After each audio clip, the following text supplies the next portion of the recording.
Stop watching motivational videos or pagbabasa ng mga motivational quotes. Para ka lang tambay na umiinom lagi ng energy drink pero wala namang ginagawa. Yung tipong ang energetic nila pero hindi nila alam kung saan nila gagamitin yon. Well, for sure maraming magdi-disagree sa sinabi ko. Well, please don't get me wrong. Hindi ko naman sinasabi na mali yung panonood. But pag napapasobrahan ka ng ganyan, ay yun yung mali na. Kasi assess mo rin, baka sobra-sobra na yung panonood mo ng mga motivational videos na yan, pero hindi mo nare-recognize kung alin talaga ang problema, saan talaga nagkulang, saan talaga yung nagkakamali. Madalas kasi motivated lang tayo, pero hindi natin alam saan ang i-improve natin. Well, even me, gumagawa rin naman ako ng mga motivational videos kaya hindi ko rin naman sinasuggest na lagi mo rin akong panoorin. Kasi pwedeng yung mga effective sa akin na hindi effective sa'yo. Kasi magkakaiba tayo ng level ng problems din. Bukod dun sa pagiging motivated mo, kailangan i-recognize mo saan yung problema. Mapa-negosyo man yan siya, trabaho man yan, magiging content creator ka man, affiliate marketer ka man, paano mo mas i-improve pa yung videos mo, paano mo i-improve yung career mo, yung skills mo, yun yung dapat fini-figure out mo aside dun sa motivated ka lang lagi. Eto lang naman yan ha. Kasi minsan, nagiging comfort zone na rin natin yung panonood ng mga motivational videos, kakabasa ng mga motivational quotes na mga ganyan.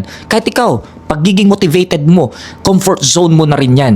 Pero hindi mo nare-realize na minsan kailangan mo talagang maramdaman yung situation, yung problem na yan para mas ma-recognize mo alin talaga ang i-improve mo, alin talaga dyan ang aayusin mo. And kung sakali man, gutom kayo, nagkakaproblema kayo sa mga bayarin, gito, enough motivation yon para mas gumalaw ka at i-recognize mo na may something kang kailangang baguhin sa sarili mo. At yun ang isa sa mga dapat mong isipin. Yun ang isa sa mga bagay na i-analyze mo. Well, balanse lang my friend. Kailangan mo lang balansehin. Tama rin na maging motivated ka. Pero tama din na i-recognize mo kung saan ka nagkulang at saan dyan ang i-improve mo pa. Well, just a friendly reminder.